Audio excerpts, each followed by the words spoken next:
Do you know that your creative flame isn't gone? It's just waiting for some oxygen. Hello, and welcome back to a Coaching Talk series. Here we focus on providing you with the tools and the strategies for personal development in business, work, and in life. Hi, I'm Richard Fontenay, and I am glad that you've joined us today. Because today's episode focuses on rekindling creativity, that vibrant, imaginative energy that drives innovation, problem solving, and fulfillment. Whether you're stuck in a rut at work, overwhelmed by routines, or simply feeling creatively drained, this episode could be your spark. So let's begin with this thought-provoking quote from Maya Angelou. Quote, "You can't use up creativity. The more you use, the more you have." End of quote. And yet statistics reveal a different story. According to a Gallup poll, only 35% of employees say they are encouraged to be creative in their jobs. Even though executives cite creativity as one of the most essential skills for future success. Today, we'll discuss 4 key points. Number 1, accepting creativity's ebbs and flows. Number 2, how to shift your mindset when creativity doesn't flow.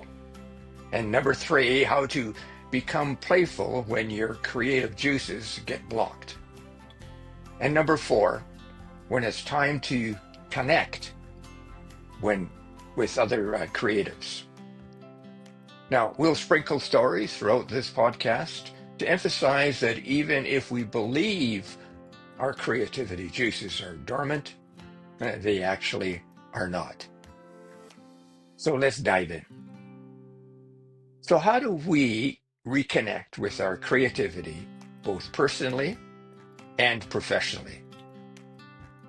Well, first on our list is to accept that creativity ebbs and flows.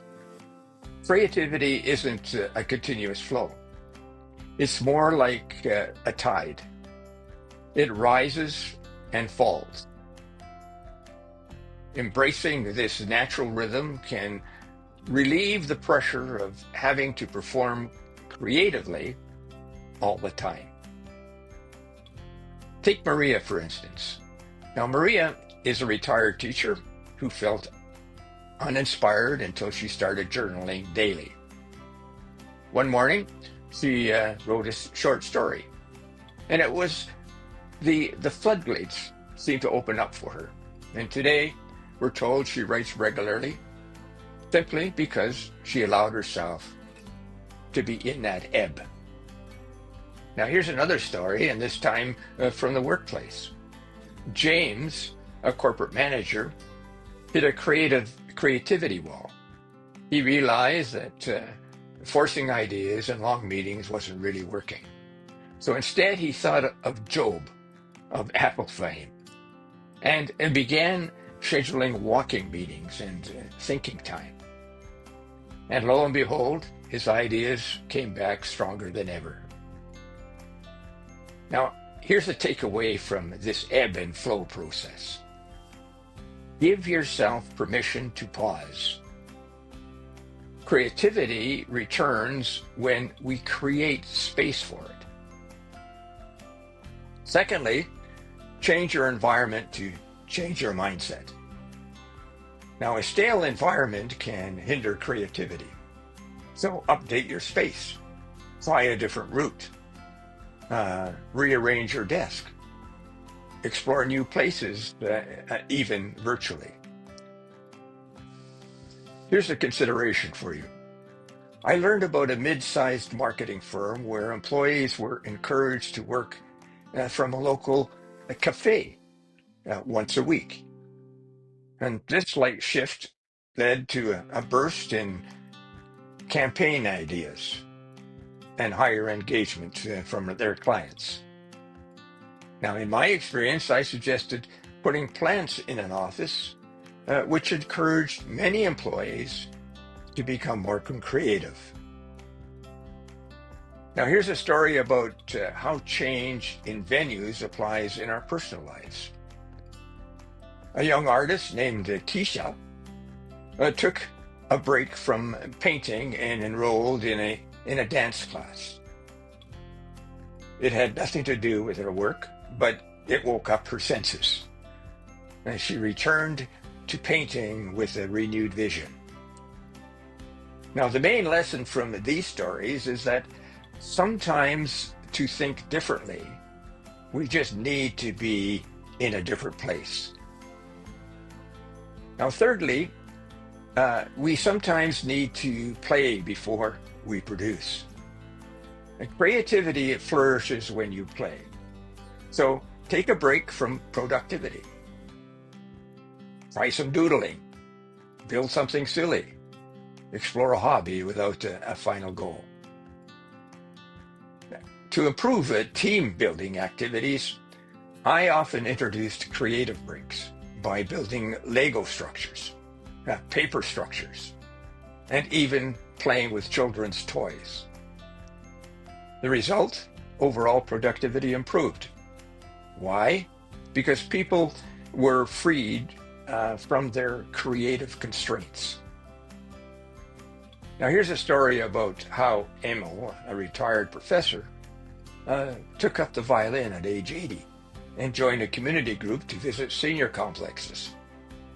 That gave him a sense of aliveness and provided him with an extra boost in his well-being. A key takeaway about play? Well, play resets the brain.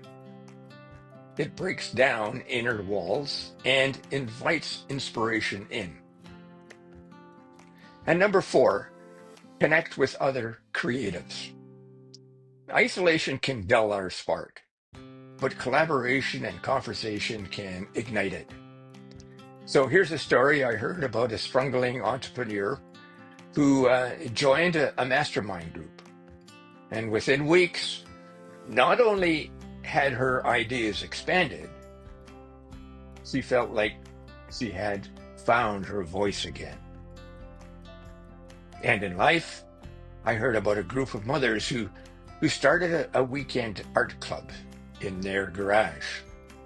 None were artists by profession, but today, I'm told, they exhibit their work at local shows.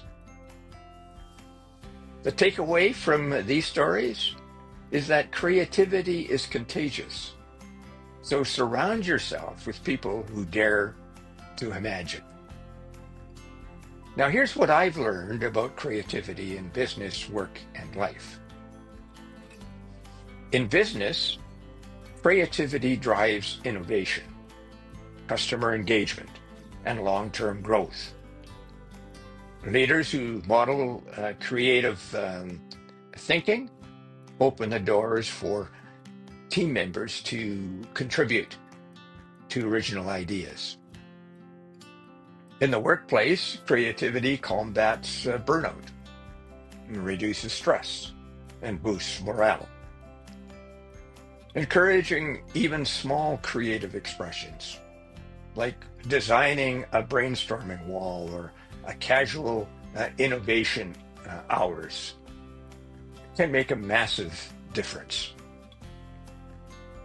In life, creativity reconnects us to joy, to meaning, and to the deep purpose for ourselves. It becomes spiritual and emotional renewal, whether it's gardening, singing, painting, or just finding different ways to be creative.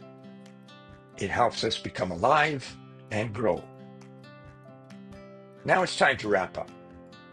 What's the one thing we can do this week to reignite our creativity? Maybe it's starting a gratitude journal, rearranging our space, taking a photo walk, or simply reaching out to someone creative and asking, what inspires you today? Remember, our creativity hasn't left us. It's just waiting for us to notice it again.